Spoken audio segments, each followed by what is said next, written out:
Hello everyone, good morning. दोस्तों, आज 22 नवंबर है। आइए शुरू करते हैं आज के दैनिक रोजगार समाचार। तो सबसे पहले बात करते हैं मुख्य सेविका परीक्षा के बारे में। अब इसका जो रिजल्ट है ये बहुत ही जल्द जारी होने वाला है। आप यहाँ पर देख सकते हैं कि कुल मिला के 126 पदों को रिजर्व रखते हुए, यानी कि कुल मिला के जो 2693 पद हैं, इनमें से 126 पदों को छोड़कर बाकी जो 2567 पद हैं, इस पर अब रिजल्ट जारी करने की तैयारी कर ली गई है। तो आरक्षित में 1027, अनुसूचित जाति में 540, अनुसूचित जनजाति में 51, अन्य पिछड़ा वर्ग को 693 और ईडब्ल्यूएस के लिए 256, यानी कि कुल मिला के 2567 सीटों पर यहाँ पर परिणाम जारी करने की तैयारी कर ली गई है। बहुत ही जल्द आपको यहाँ पर परिणाम देखने को मिलेगा। तो देखो यहाँ पर ना, इससे संबंधित एक बड़ी न्यूज़ आज के अखबारों में भी है कि मुख्य सेविका भर्ती में 126 पद छोड़कर आगे बढ़ेगी प्रक्रिया। आयोग ने 2567 पदों पर जारी किया आरक्षण और परिणाम ही जल्द ही जारी किए जाएंगे। तो यहाँ पर देखेंगे आप तो नोटिफिकेशन में आरक्षण के बारे में भी यहाँ पर बात की गई है और अवशेष रिक्त जो 2567 पदों के सापेक्ष क्षैतिज आरक्षण है उसकी भी डिटेल्स यहाँ पर दे दी गई है कि किस वर्ग में कितने अभ्यर्थी जो हैं चुने जाएंगे। तो यहाँ पर पूरा जो रिजर्वेशन है उसका खाका यहाँ पर तैयार कर लिया गया है। और साथ ही साथ जानकारी ये मिल रही है कि बहुत ही जल्द, यानी कि आयोग के सचिव अवनीश सक्सेना ने बताया कि मामले में आयोग ने हाई कोर्ट में अपना पक्ष रखा, जहाँ से हमें 126 पदों को खाली रखते हुए बाकी 2567 पदों पर भर्ती प्रक्रिया पूरी करने की अनुमति मिल गई है। तो अब आयोग आवश्यक प्रक्रिया पूरी कर जल्द ही लिखित परीक्षा का परिणाम भी जारी कर देगा। तो परिणाम बहुत ही जल्द आपको देखने को मिल सकते हैं। हो सकता है आज शाम तक या कल तक भी आपको परिणाम देखने को मिल सकता है। साथ ही साथ आपको बता दें फ्रेंड्स कि यहाँ पर सिपाही भर्ती परीक्षा के लिए जो परीक्षा हुई थी अगस्त के महीने में, कुल 10 पालियों में परीक्षा हुई थी और लगभग 32 लाख अभ्यर्थी इस परीक्षा में शामिल हुए थे। तो जानकारी ये मिल रही है कि कुल मिला के 60,244 पदों पर सीधी भर्ती के लिए अगस्त में आयोजित लिखित परीक्षा का परिणाम कट ऑफ के साथ डिक्लेयर कर दिया गया है और कुल पदों की संख्या के 2.5 गुना लोगों को बुलाया गया है। और अब इनका जो फिजिकल होगा, डीवी होगा, इसके लिए आगामी सूचना दी जाएगी। बहुत ही जल्द दस्तावेजों की जांच भी हो जाएगी और इसके बाद फिजिकल भी कराया जाएगा। तो कुल मिला के 1,74,316 अभ्यर्थियों को चयनित किया गया है और इसके लिए जानकारी मिल रही है कि दिसंबर के तीसरे सप्ताह में दस्तावेजों का परीक्षण और शारीरिक मानक परीक्षा के लिए बुलाया जाएगा। यानी कि दिसंबर के तीसरे सप्ताह से डीवी का काम और साथ ही साथ जो फिजिकल का काम है वो स्टार्ट कर दिया जाएगा। तो दस्तावेजों का परीक्षण और शारीरिक मानक परीक्षा में उत्तीर्ण अभ्यर्थियों को जनवरी के तीसरे सप्ताह में शारीरिक दक्षता परीक्षा के लिए बुलाया जाएगा। तो यहाँ पर जो आपका फिजिकल होगा, जानकारी मिल रही है कि फिजिकल आपका जनवरी के तीसरे सप्ताह में होगा। ठीक है, तो मतलब डॉक्यूमेंट वेरिफिकेशन ये दिसंबर के तीसरे सप्ताह में, इसके बाद फिजिकल जनवरी के तीसरे सप्ताह में करवाया जाएगा। तो इसके बारे में सूचनाएं बोर्ड द्वारा जल्दी प्रकाशित की जाएंगी और वेबसाइट को देखते रहें अभ्यर्थी, ये निर्देश दिए गए हैं। और कहा गया है कि जो भी जानकारी मिलेगी आपको जो ऑफिशियल वेबसाइट है uppbpb.gov.in, इसी पर आपको जो है जानकारी उपलब्ध करवाई जाएगी। तो फ्रेंड्स, यहाँ पर आप देख सकते हैं जो कट ऑफ आई है, तो बोर्ड की ओर से जो कट ऑफ जारी की गई है इसमें जनरल की कट ऑफ 214 गई है और स्वतंत्रता संग्राम सेनानी आश्रित जो हैं उनकी जो कट ऑफ है ये 75 है। भूतपूर्व सैनिकों की कट ऑफ 100.44 है। महिला अभ्यर्थी की कट ऑफ 203.98 है, 908 है। ईडब्ल्यूएस की कट ऑफ 187 है और मैं यहाँ पर केवल अब पुरुष और महिला के बारे में बता देता हूँ। ईडब्ल्यूएस पुरुष 187.31, ईडब्ल्यूएस महिला 180.23।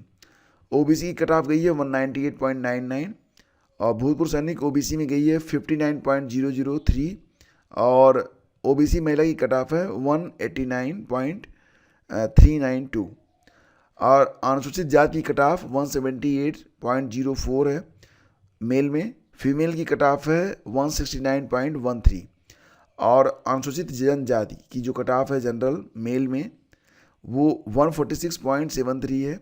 अनुसूचित जनजाति की कट ऑफ मेल की 146.73 है और फीमेल की कट ऑफ 136.02 है। तो ये कट ऑफ भी डिक्लेयर कर दी गई है और इसके बारे में नोटिस भी कल ही जारी कर दी गई थी। आप यहाँ पर नोटिस देख सकते हैं। और उत्तर प्रदेश पुलिस में आरक्षी नागरिक पुलिस के पदों पर सीधी भर्ती, 10 पालियों में परीक्षा आयोजित की गई थी। विज्ञापित पदों के 2.5 गुना लोगों को बुलाया गया है। अब इसके लिए जो मैंने बता दिया आपको कि आपका डॉक्यूमेंट वेरिफिकेशन, उसके बाद फिजिकल परीक्षा करवाई जाएगी। और ये सभी खबरें आज के अखबारों में भी प्रकाशित हुई हैं, जैसा कि आप देख रहे हैं। और फिलहाल कट ऑफ के बारे में तो लगभग हर अखबार ने यहाँ पर जानकारी दी है और ये भी बताया कि किस प्रकार से पुलिस भर्ती परीक्षा हुई है, उसकी तैयारियाँ कैसे की गई। जैसे कि कहा गया कि हर प्रश्न पत्र की 8 सीरीज तैयार की गई ताकि अगल बगल बैठे अभ्यर्थी नकल न कर सकें। परीक्षा केंद्रों पर AI से लैस CCTV कैमरे लगाए गए थे। आंसर शीट को सुरक्षित करने के लिए बक्से को tamper proof multiple layer packaging की व्यवस्था की गई थी। प्रश्नपत्रों के लिए इसी प्रक्रिया को अपनाया गया था। इसके अलावा परीक्षा केंद्रों के चयन और अभ्यर्थियों को केंद्र आवंटन में नई व्यवस्था अपनाई गई। केवल शासकीय या वित्त पोषित अशासकीय विद्यालयों को ही केंद्र बनाया गया था। सभी अभ्यर्थियों के भौतिक सत्यापन के अलावा डिजिटल फोटो कैप्चरिंग और फेशियल रिकग्निशन, बायोमेट्रिक और 100% रियल टाइम आधार सत्यापन के बाद ही परीक्षा में शामिल होने दिया गया था। ये सारी तैयारियां की गई थी और अब परिणाम जारी कर दिया गया है। अगली न्यूज बिहार से है, BPSC TRE 3 से जानकारी मिल रही है कि TGT और PGT से जुड़ी हुई एक बड़ी अपडेट है, जिसमें जानकारी ये मिल रही है कि GADs ने आयोग को अभी जो रिजर्वेशन का रोस्टर है उसको उपलब्ध नहीं कराया है। और फिलहाल अब जानकारी ये मिल रही है कि BPSC TRE 3 TGT PGT का जो परिणाम है वो आयोग को फिलहाल रोस्टर न मिलने के कारण अभी जो जारी नहीं किया गया है। 25 नवंबर तक रोस्टर उपलब्ध होगा, इसके बाद परिणाम जारी किया जाएगा। परिणाम कब तक जारी होगा तो 5 दिसंबर तक रिजल्ट जारी होने की संभावना है। यानी कि BPSC TRE 3 का जो परिणाम है TGT PGT लेवल का वो 5 दिसंबर तक जारी होने की संभावना यहाँ पर जताई जा रही है।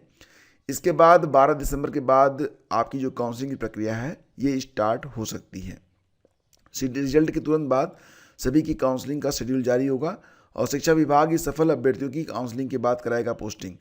तो पोस्टिंग में फर्स्ट चॉइस इस बार रखा जाएगा ख्याल कि अभ्यर्थी जो है कहाँ पर अपनी पोस्टिंग चाहते हैं।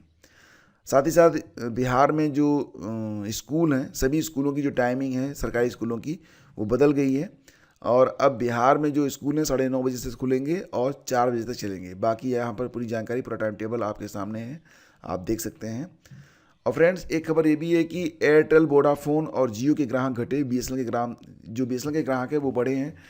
मुख्य वजह यह बताई जा रही है कि आपको पता ही है कि अभी विगत 1-2 महीने पहले सभी कंपनियों ने अपने जो टैरिफ रेट हैं काफ़ी बढ़ा दिए थे, रिचार्ज के जो मूल्य हैं काफ़ी बढ़ा दिए थे। उसके बाद बहुत बड़ी संख्या में BSNL के जो उपभोक्ता थे वो बढ़े थे। बहुत सारे लोगों ने पोर्ट कराया था, बहुत सारे लोगों ने नया नंबर भी लिया था। तो बहुत बड़ी संख्या में लगभग माना जा रहा है कि 8.5 लाख जो कस्टमर हैं वो बढ़ गए हैं। और फिलहाल ये जानकारी मिल रही है कि BSNL ने यह भी कहा है कि आने वाले समय में फ़िलहाल अपने टैरिफ वो नहीं बढ़ाने वाला है। तो इससे निश्चित रूप से बहुत सारे ऐसे लोग हैं जो कि BSNL में या तो पोर्ट करेंगे या फिर BSNL का सिम लेंगे, क्योंकि बहुत सारे लोग परेशान हैं। अभी भी ये जो रिचार्ज के मूल्य हैं लगभग जस्ट डबल ही मान चलिए, ठीक है, 1.5 गुना तक लगभग बढ़ चुके हैं, 1.5 से 2 गुना तक रिचार्ज के मूल्य जो है बढ़ गए हैं, जिसकी वजह से लोग परेशान हैं और फिलहाल अब पोर्ट करके या फिर नया सिम ले रहे हैं BSNL का। और BSNL ने कहा है कि वो अभी टैरिफ नहीं बढ़ाएगा। संविदा पर लेखपाल व तहसीलदार, सरकार पर अखिलेश का प्रहार, ये न्यूज़ मैंने कल कवर किया था काफ़ी डिटेल में। मैंने आपको बताया था, जिसमें मैंने आपको ये भी बताया था कि गोरखपुर नगर निगम ने 18 नवंबर को आउटसोर्सिंग पर सेवानिवृत्त तहसीलदार, नायब तहसीलदार, राजस्व निरीक्षक और लेखपाल की नियुक्ति के लिए विज्ञापन निकाला है।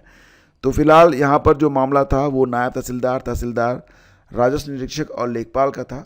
और ये जो भर्ती निकली थी ये आउटसोर्सिंग पर थी और ये जो भर्ती थी ये रिटायर्ड कर्मचारियों के लिए थी। इस पर अखिलेश यादव की एक ट्वीट आई थी और ट्वीट आने के बाद यहाँ पर गोरखपुर नगर निगम ने अपनी सफाई दी थी कि इस प्रकार की भर्ती उन्होंने क्यों निकाली है।